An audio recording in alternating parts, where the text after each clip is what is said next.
The Purloined Letter. Nil sapientiae Odysseus acumane nihil.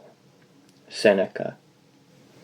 At Paris, just after dark one gusty evening in the autumn, I was enjoying the twofold luxury of meditation and a meerschaum in company with my friend C. Auguste Dupin in his little back library or book closet, Al Chosman, number 33, Rue Dunot, Faubourg Street, Germain. For 1 hour at least we had maintained a profound silence, while each to any casual observer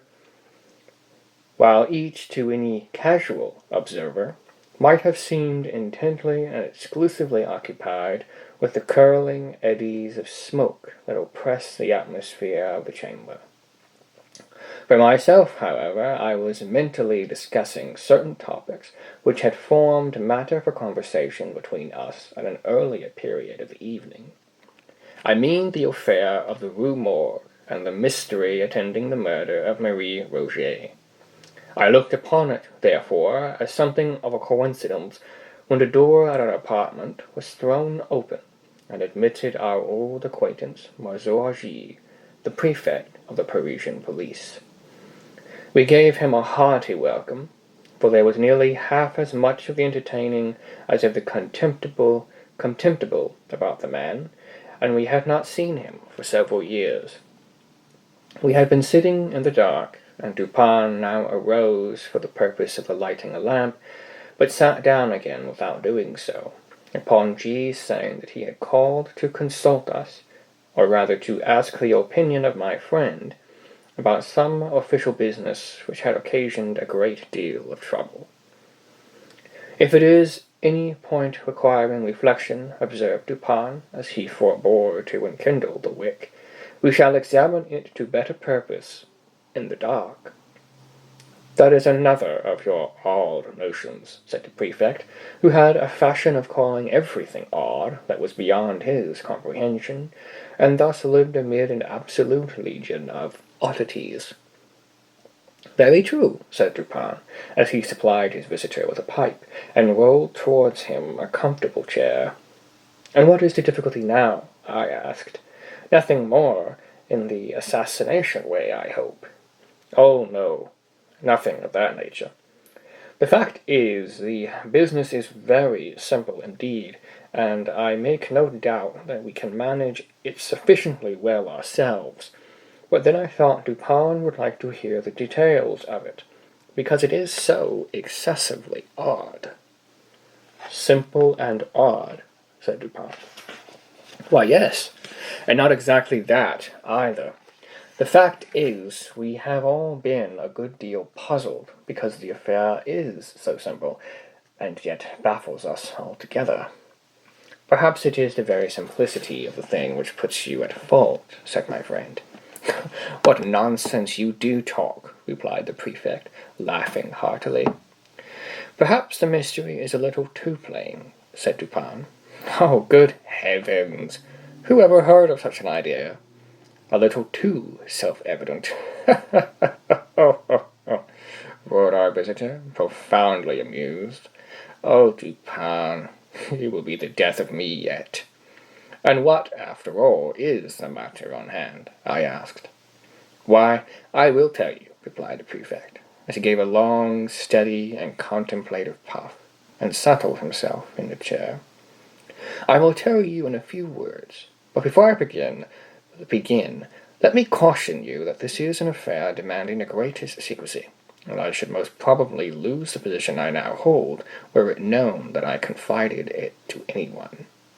Proceed, said I. Or not, said Dupin. Well then, I have received personal information from a very high quarter that a certain document of the last importance has been purloined from the royal apartments. The individual who purloined it is known. This is beyond a doubt. He was seen to take it. It is known also that it still remains in his possession. How is this known? Asked Dupin. It is clearly inferred, replied the prefect, from the nature of the document, and from the non-appearance of certain results which would at once arise from it passing out of the robber's possession, that is to say, from his employing it as he must design in the end to employ it. Be a little more explicit, I said. Well, I may venture so far as to say that the paper gives its holder a certain power in a certain quarter where such power is immensely valuable. The prefect was fond of the cant of diplomacy. Still, I do not quite understand, said Dupin. No? Well, the disclosure of the document is to a third person, who shall be nameless, would bring in question the honor of a personage of most exalted station, and this fact gives the holder of the document an ascendancy over the illustrious personage whose honor and peace are so jeopardized.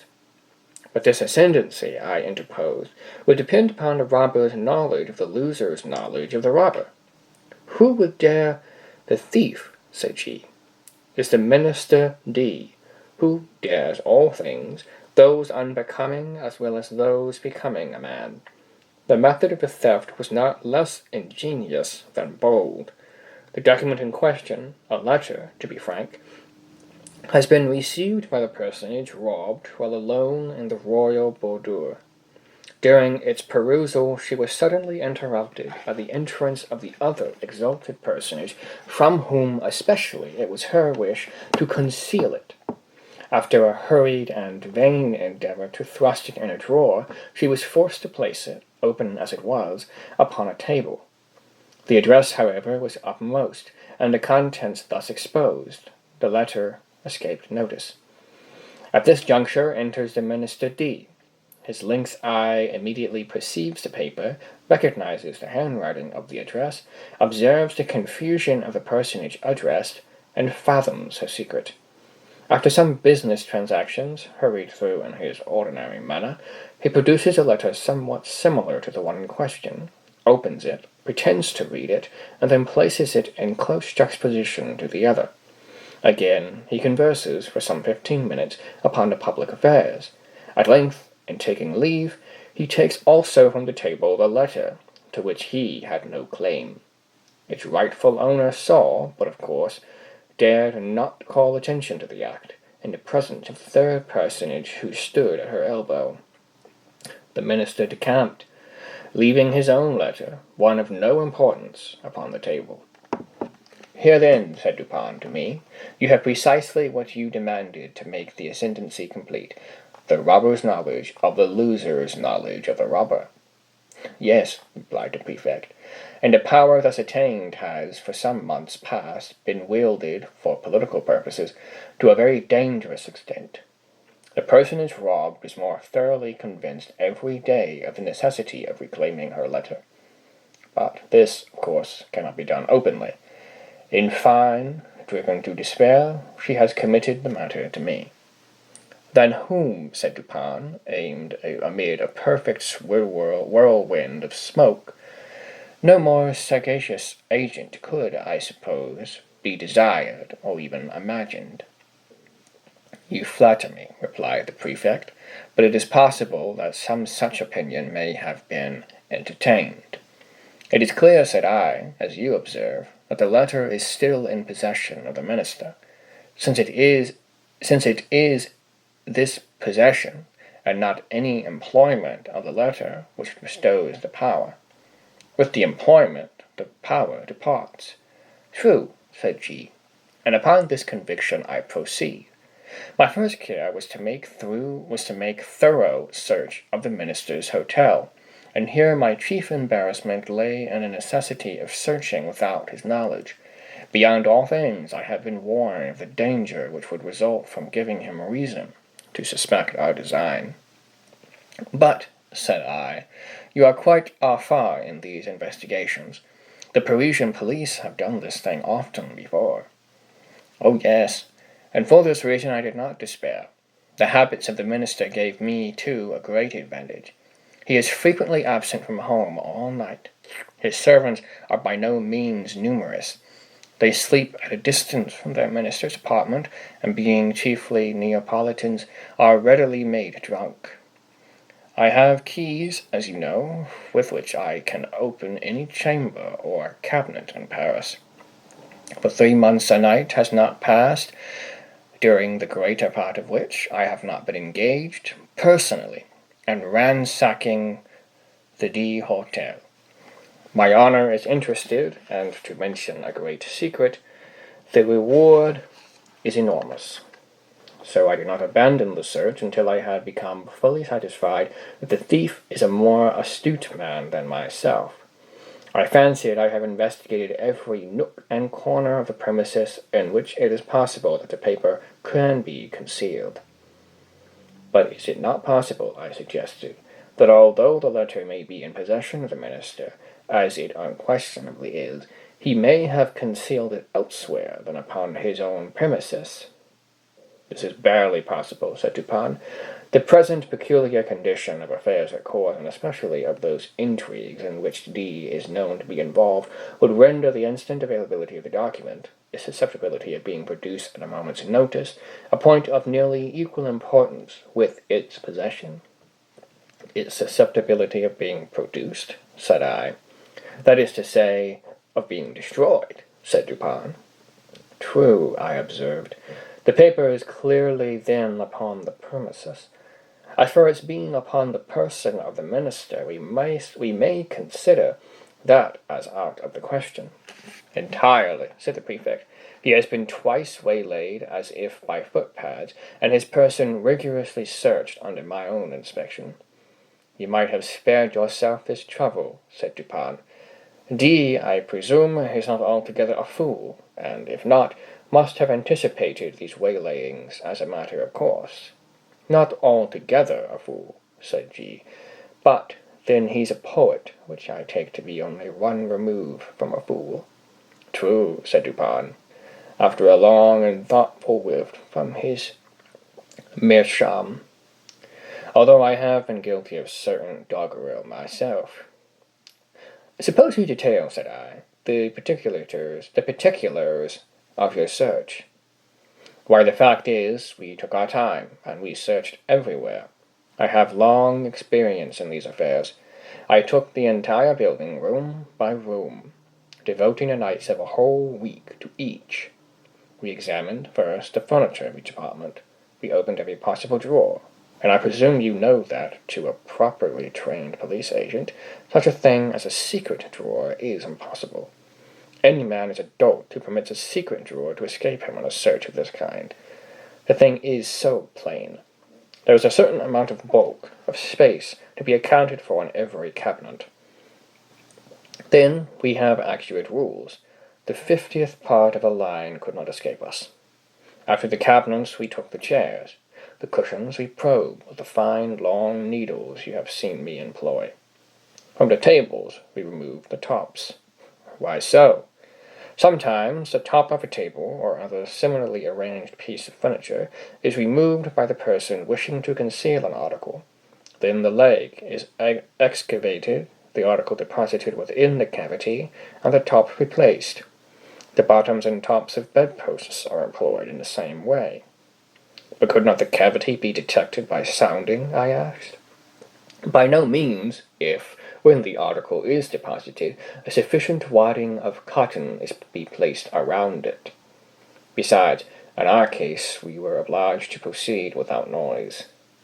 But you could not have taken to pieces all articles of furniture in which it would have been possible to make a deposit in the manner you mention.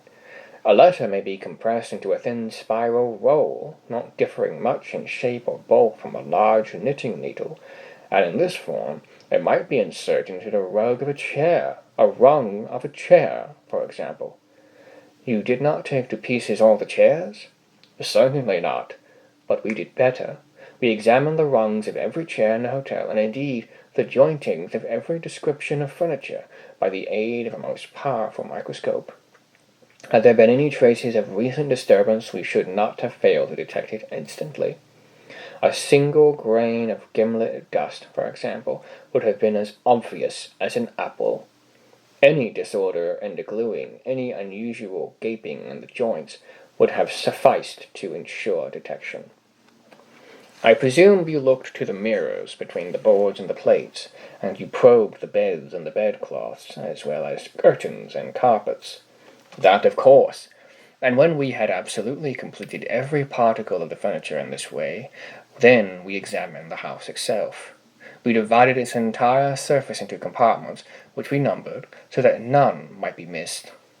Then we scrutinized each individual square inch throughout the premises, including the two houses immediately adjoining, with the microscope, as before.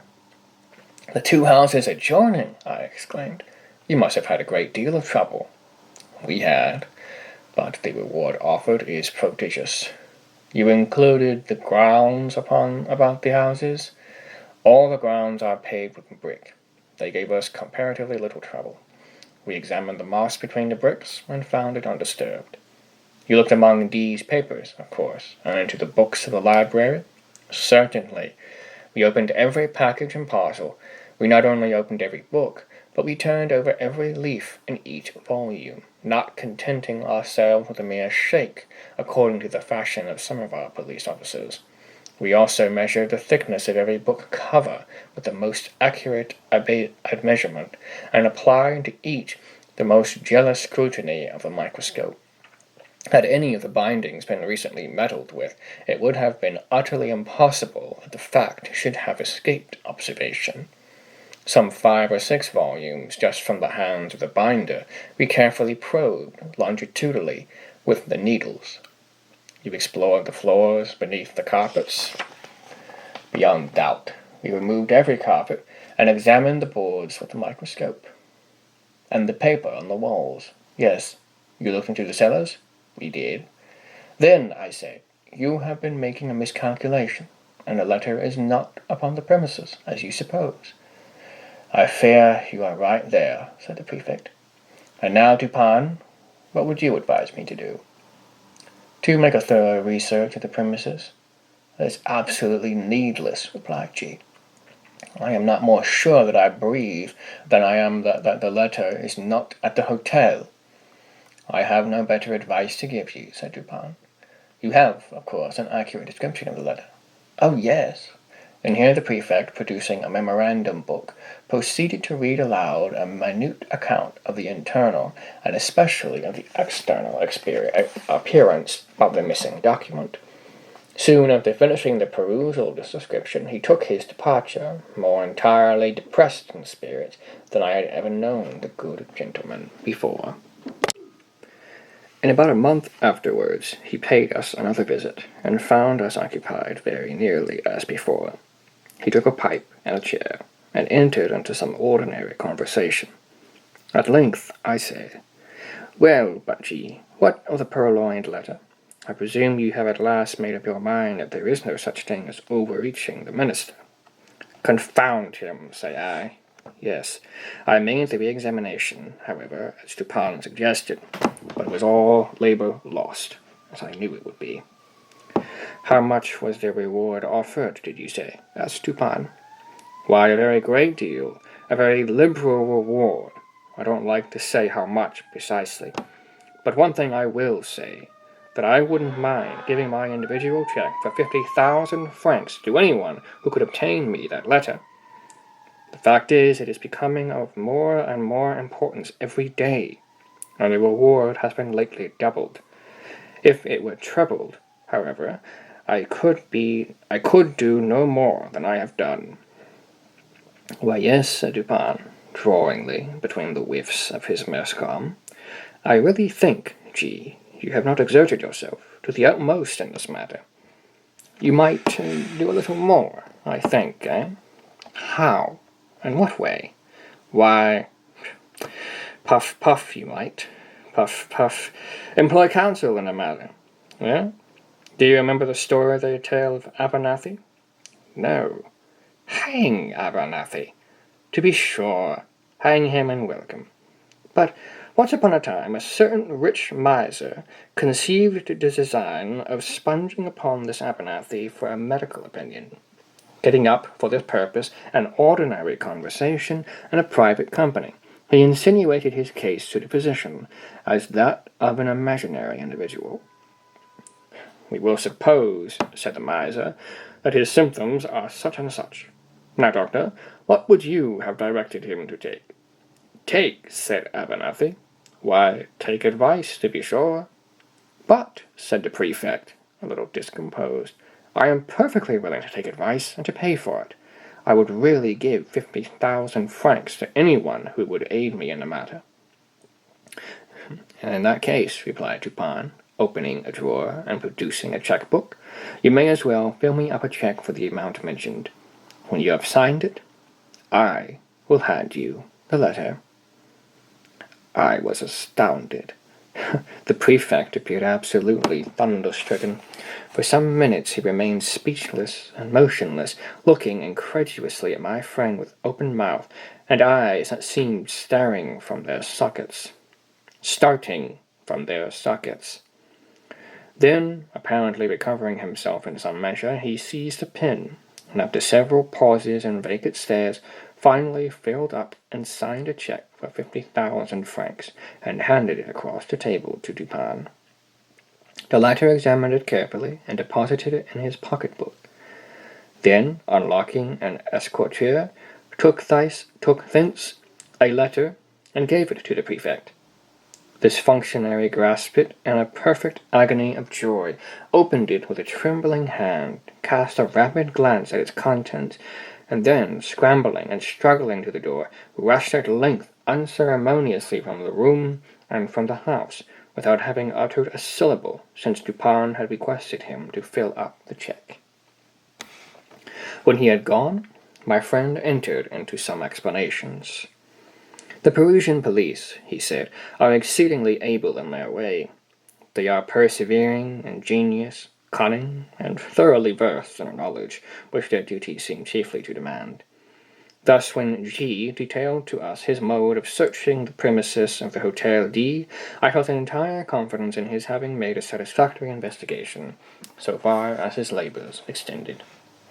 So far as his labours extended, said I. Yes, said Dupin. The measures adopted were not only the best of their kind, but carried out to absolute perfection. Had the letter been deposited within the range of their search, these fellows would, beyond a question, have found it. I merely laughed, but he seemed quite serious in all that he said. The measures, then, he continued, were good in their kind, and well executed.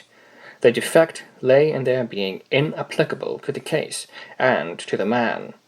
A certain set of highly ingenious resources are, with the prefect, a sort of Procrustean bed, to which he forcibly adapts his designs. But he perpetually errs by being too deep or too shallow for the matter in hand, and many a schoolboy is a better reasoner than he. I knew one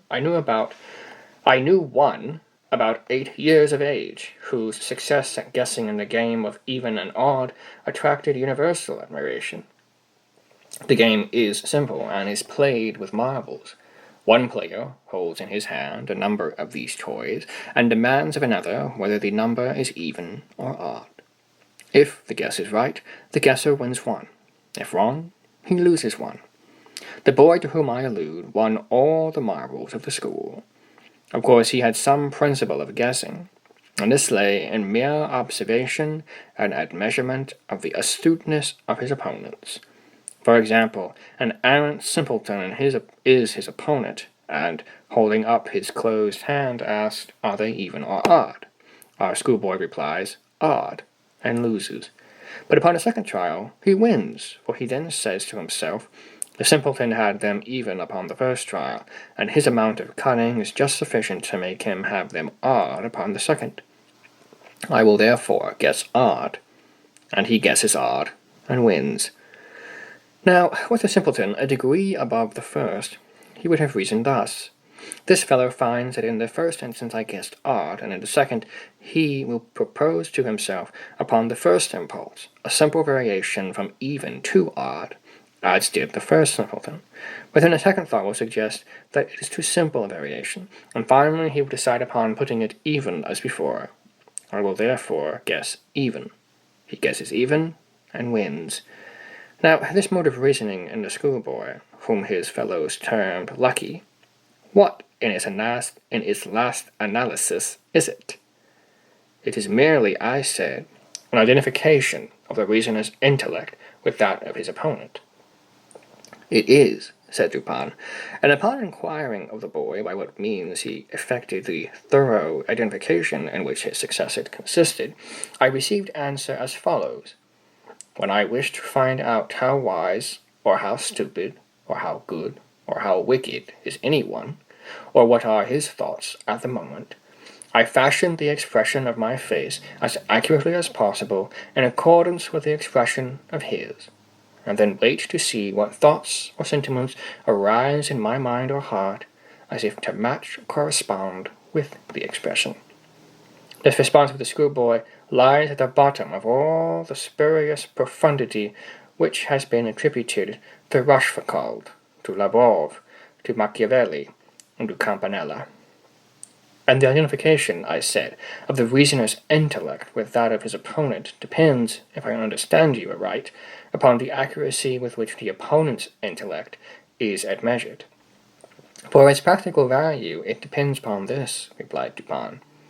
And the prefect and his cohort fail so frequently, first, by default of this identification, and secondly, by ill admeasurement, or rather, through non-admeasurement, of the intellect with which they are engaged.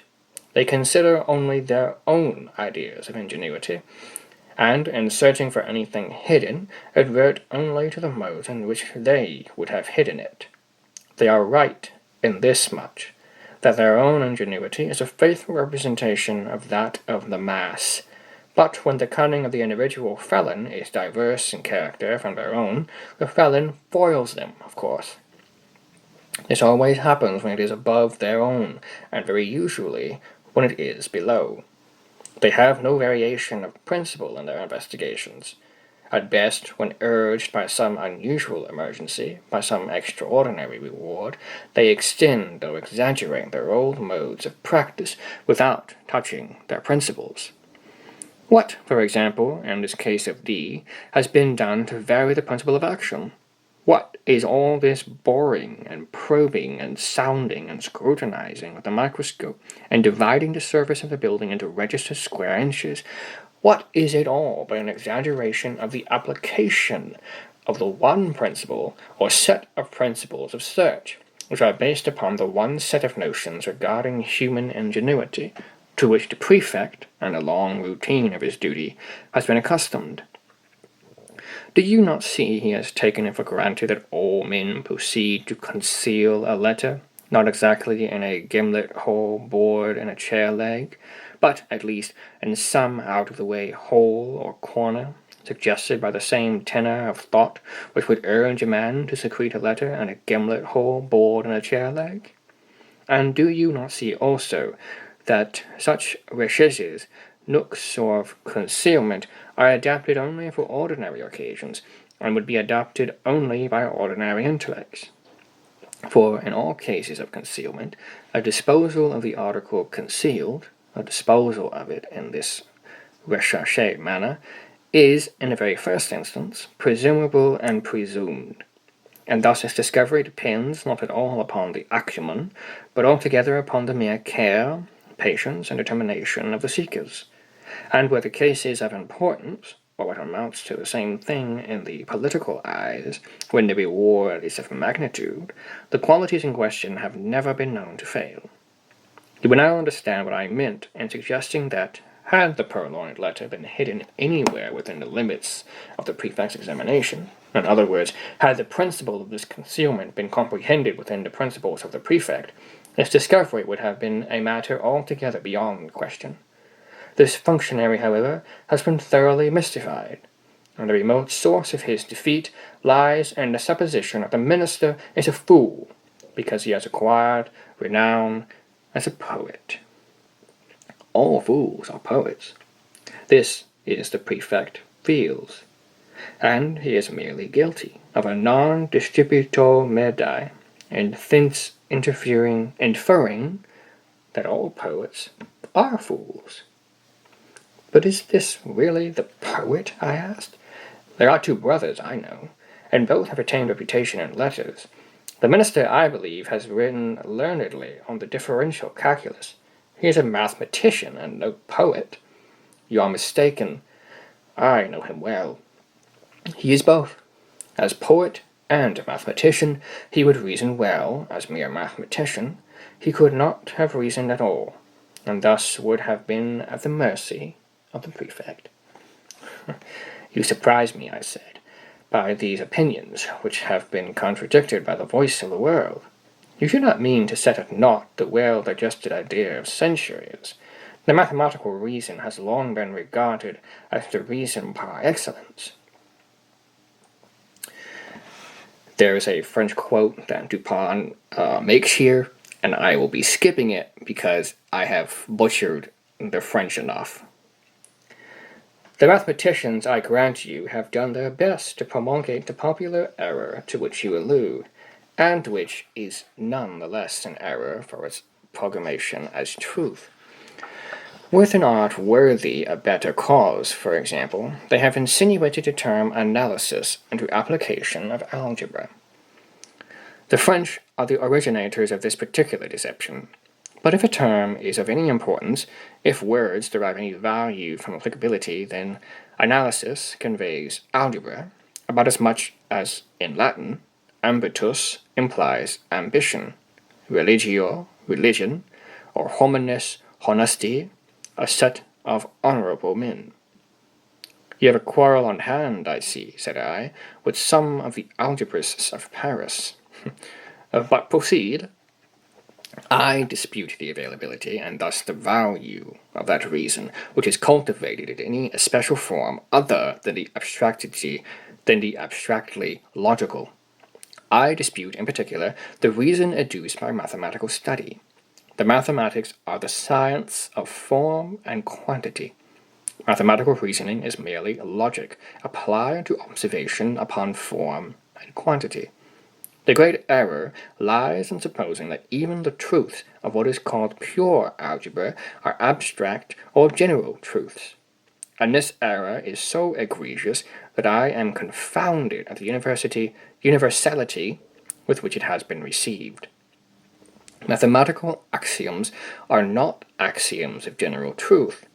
What is true of relation, of form and quantity, is often grossly false in regard to morals, for example. And in latter science, it is very usually untrue that the aggregated parts are equal to the whole. In chemistry also the axiom fails. And in consideration of motive, it fails. For two motives, each of a given value, have not necessarily a value when united, equal to the sum of their values apart. There are numerous other mathematical truths which are only truths within the limits of relation. But the mathematician argues from his finite truths through habit, as if they were of an absolutely general applicability, as the world indeed imagines them to be. Bryant, in his very learned mythology, mentions an analogous source of error, when he says that, although the pagan fables are not believed, yet we forget ourselves continually, and make inferences from them as existing realities.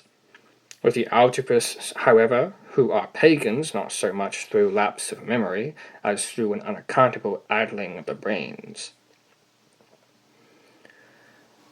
I have to restate that. With the algebrists, however, who are pagans themselves, the pagan fables are believed, and the inferences are made, not so much through lapse of memory as through an unaccountable idling of the brains.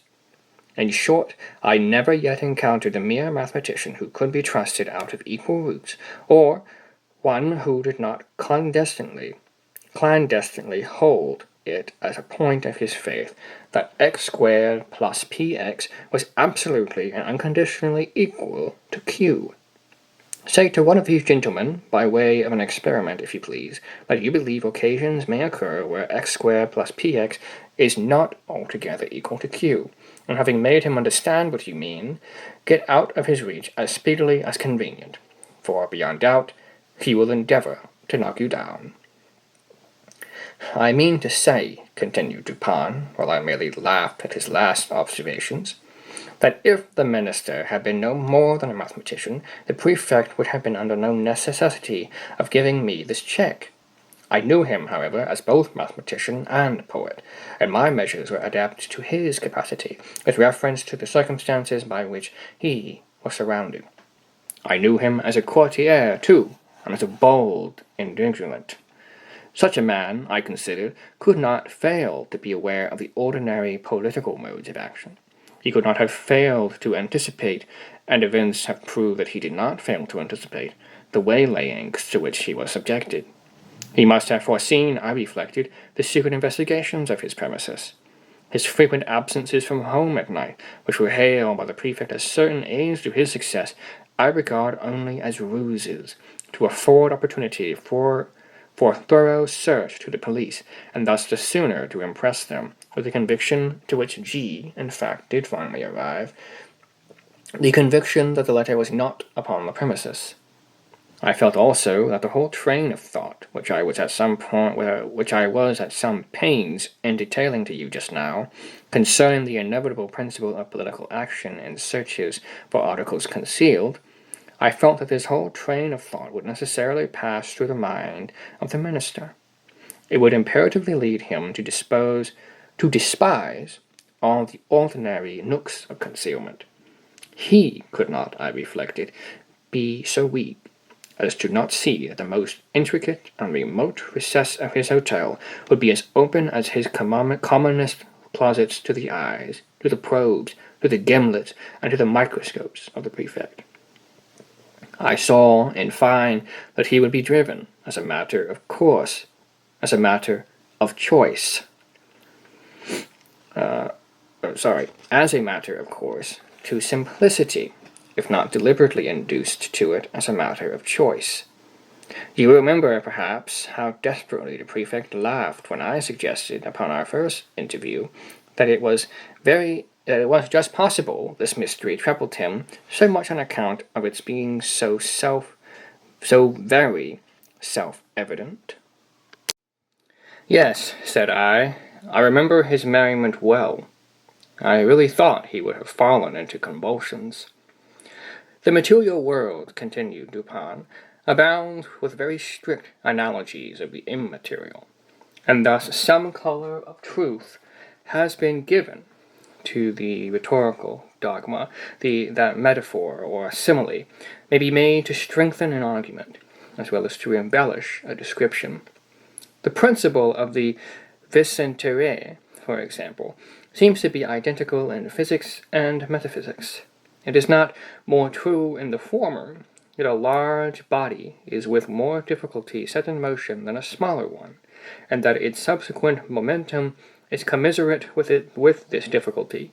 But it is, in the latter, the intellects of the vaster capacity, while more forcible, more constant, and more eventful in their movements than those of inferior grade, are yet the less readily moved, and more embarrassed and full of hesitation in the first few steps of their progress.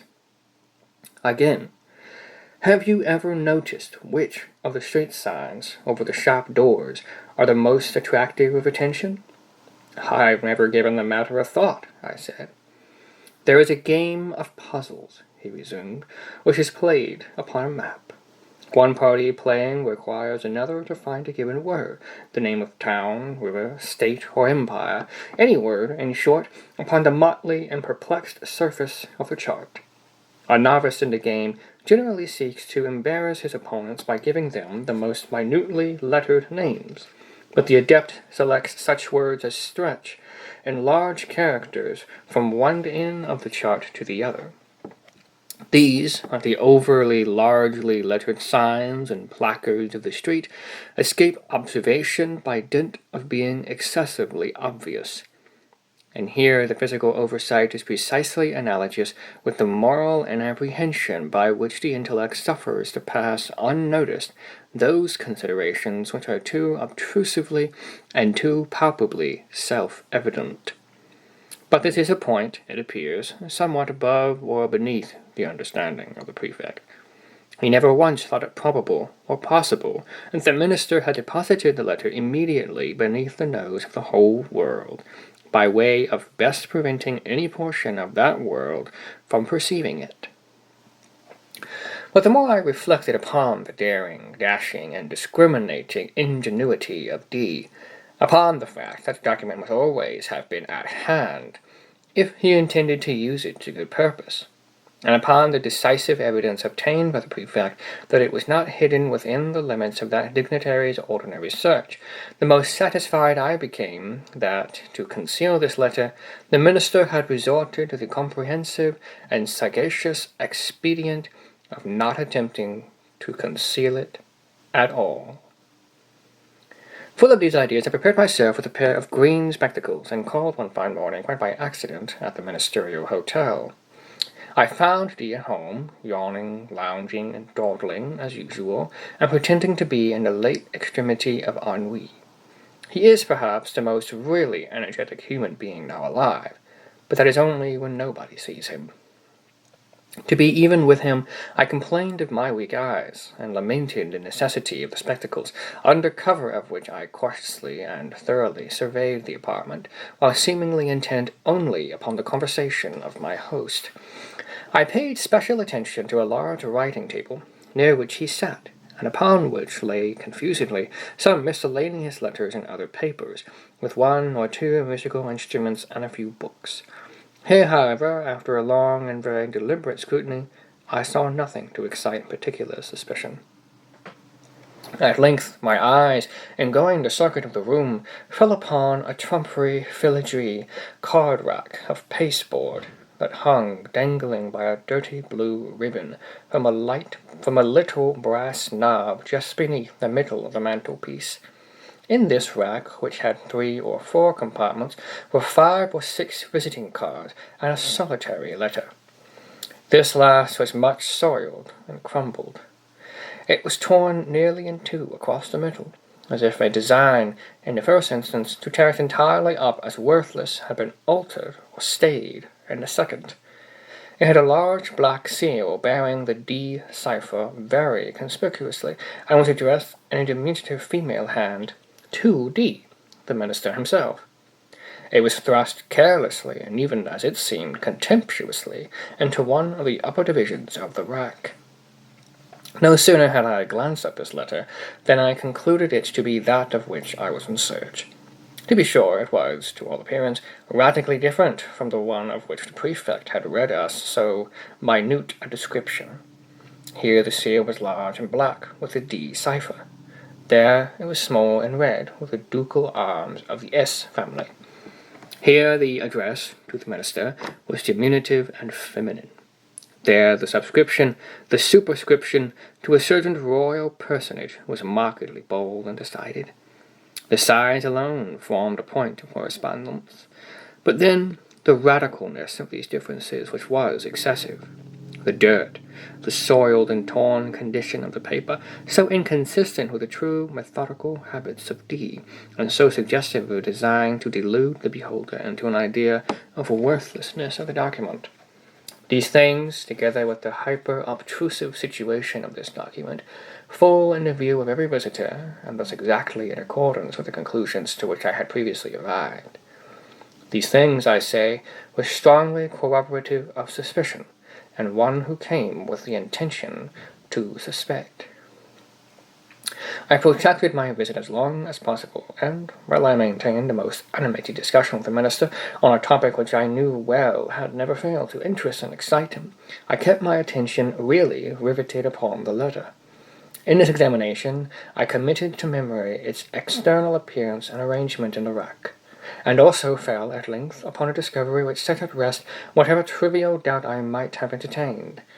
In scrutinizing the edge of the paper, I observed them to be more chafed than seemed necessary.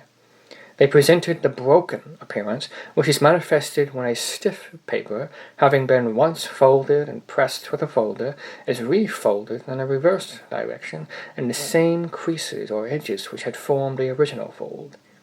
This discovery was sufficient. It was clear to me that the letter had been turned as a glove inside out, redirected, and re-sealed. I bade the minister good morning, and took my departure at once, leaving a gold snuff-box upon the table. The next morning I called for the snuff-box, when we resumed, quite eagerly, the conversation of the preceding day. While thus engaged, however, a loud report, as if of a pistol, was heard immediately beneath the windows of the hotel, and was succeeded by a series of fearful screams and the shoutings of a mob. D rushed to a casement, threw it open, and looked out. In the meantime, I stepped to the card-rack, took the letter, put it in my pocket, and replaced it by a facsimile, so far as regards externals, which I had carefully prepared in my lodgings, imitating the D cipher very readily by means of a seal formed for form of bread. The disturbance in the street had been occasioned by the frantic behavior of a man with a musket. He had fired it among a crowd of women and children. It proved, however, to be without ball, and the fellow was suffered to go his way in a lunatic or a drunkard. When he had gone, D came from the window, whither I had followed him immediately upon securing the object in view. Soon afterwards I bade him farewell. The pretended lunatic was a man in my own pay. "But what purpose had you," I asked, "in replacing the letter by a facsimile?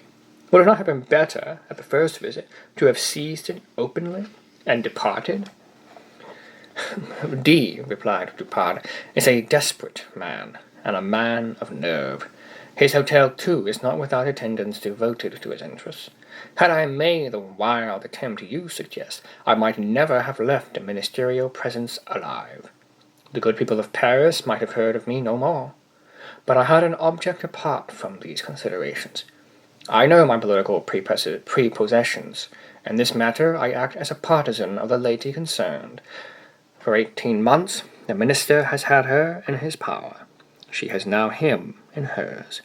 Since, being unaware that the letter is not in his possession, he will proceed with his exactions as if it was.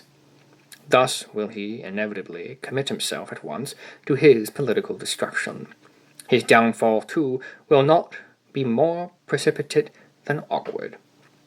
It is all very well to talk about the facsimiles decernus Averni, but in all kinds of climbing, as Catalani said of singing, it is far more easy to get up than to come down. In the present instance, I have no sympathy, at least no pity, for him who descends. He is that monstrum horrendum, an unprincipled man of genius. I confess, however, that I should like very well to know the precise character of his thoughts, when, being defied by her whom the prefect terms a certain personage, he is reduced to opening a letter which I left for him in the card-rack. How? Did you put anything particular in it? Why, it did not seem altogether right to leave the interior blank. That would have been insulting. D, at Vienna once, did me an evil turn, which I told him, quite good-humouredly, I should remember.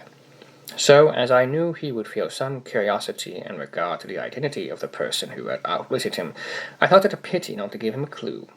He is well acquainted with my MS, and I just copied it into the middle of the blank sheet, the words, and I will attempt to say this, but it'll be horrible. So, anyway. Un dessin se fornaste, se ne de arche, es ne de thaisti. I apologize. They are to be found in Crébillon's A Tree.